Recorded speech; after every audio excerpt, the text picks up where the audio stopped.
This is San Diego Dragon Boat Team, and today we had a safety clinic about what to do in the event of a dragon boat capsize. Okay, if you are a paddler in a dragon boat that is flipped or swamped, the first thing you need to do is to make sure you stay with the boat.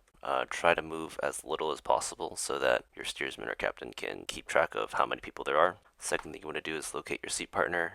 So if someone is missing, it's easier to figure out who it is. The first row should check for the drummer, and the last row should check for the steer. Third thing you do is just kind of reach around, grab anything nearby, but again, stay near the boat and try not to move too far. And then you just wait for instructions. So your steersman will let you know when to flip the boat, how to flip the boat, when to enter, how many people should enter. It should not be the whole boat all at once. If you're the steersperson or the captain of the boat, you are in charge of everyone's safety. So ideally, you'll be situated near the back of the boat, and you should be able to see down the left and the right side so you can count everyone. You should know before you get into the boat how many people you have. In particular, you're looking to see if anyone got trapped underneath the boat. If anyone is missing, or you want to direct someone to check underneath the boat and help them under the boat and back to the outside. If you can't find out who is missing, ask your paddlers. They should know who their seat partner is. Once you've confirmed that everyone is okay, you want to direct paddlers to flip the boat by coordinating a push. Once the boat is upright, you're going to direct one or two paddlers to get into the boat and start bailing.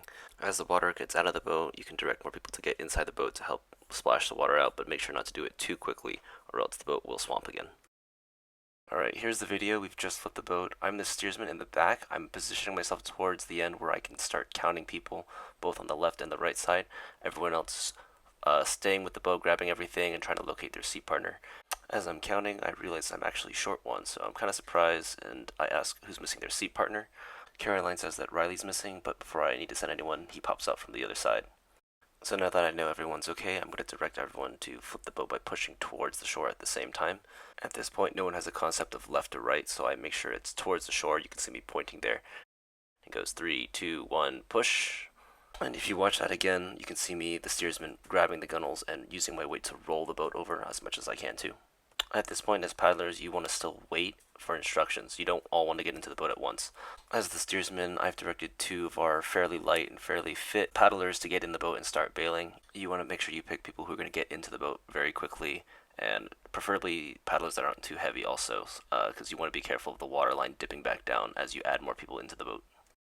So if you do happen to flip a boat, most of the time you're going to be spending is going to be waiting while people bail the boat. Usually there's only going to be one, maybe two bales on the boat. I'll be obviously prepared for this one, but even with extra bales, it takes a long time. So around this point, I've decided there's enough of the water out that we can add another person in there to help bail and get the water out. But as he's getting in, take a look at how close that water line is in the back of the boat. So again, if I had told them to get in sooner, it would have been enough to bring more water in through the back of the boat, kind of undoing the progress. So you just want to be careful of that. And also in this case, you see how there's so many people holding on to the back of the boat. That's not ideal. So as a paddler, if there's a part of the boat that's higher off the water, it'd be better if you move yourself towards that part of the boat. In this case, also just the whole right side of the boat, there's only two people on it holding it down, and it'll be more stable if we have kind of even people on both sides. So obviously we prepared for this and we had an extra bail, but if you didn't, this would be the same process. And if you had a full crew, it would just take longer to bail it out. So at this point, we've got more water out. I kind of make a mistake here. I thought we had an extra bail in the boat, so I direct Riley at seat 1, right, to start getting in and start bailing, not having realized he'd given his bail to Steven, so that we actually only have the 3 bails. In the meantime, I'm letting someone know that I'm going to go grab a paddle that I see drifting away, so you see me swimming away, but I've made sure to communicate that to someone. And as I'm gone, you can see Riley in bench 1 trying to splash the water out with questionable efficacy, but very good heart in there. He's going for it, swimming at it. So again, it doesn't really help too much to get more people in there without the bales, but you can see he's doing his best. At this point, it would have been more effective for someone who's more tired to maybe pass their bale to someone who's a little bit more fresh. And again, we don't need to get all the water out. We just need to get enough to get the whole crew in so that we can bring the boat back to shore where we can dump out the rest of the water. So at this point, I've decided we probably have enough water for the rest of the crew to get in. Since we don't have a full crew, it's a little bit quicker. So I tell everyone to stop bailing, give everyone a chance to hop in, make sure we're not whacking anyone as they're trying to get in. As they're getting in, I'm keeping an eye on the water level and making sure that the gunnels are still a healthy distance away from the water line. At this point, our paddlers in the boat are either kind of using their weight to balance, or if they have space, they might do some more bailing or helping other paddlers get in.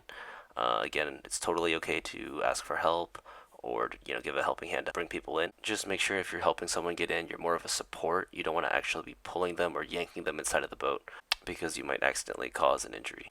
As far as getting into the boat, there's two main ways of doing it. If you have a stronger upper body, you can grab the gunnels with two hands. It's really important that if you're doing this, you make sure that your feet are behind you, away from the boat, and not under the boat, so that you can kick yourself towards the boat and pull yourself forward towards the boat. Try to get your chest over the gunnel and eventually your legs in.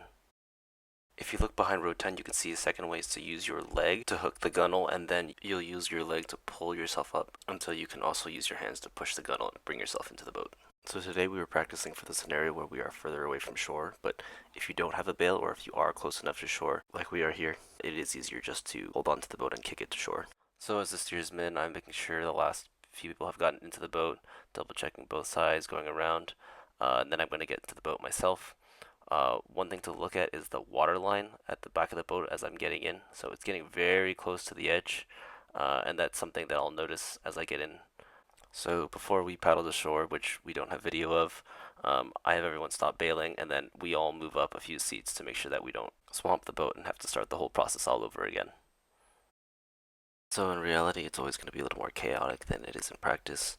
Someone's going to be losing their glasses, their hat, something like that, or if it happens during a race, there's probably a safety boat or spectators watching. So if you forget what to do, just stay calm, stay together, let your steersperson or safety official tell you what to do, and you can always grab a paddle or something later after making sure all the people are accounted for. Last thing, thank you to Team Survivor Sea Dragons for joining us with our capsize drill.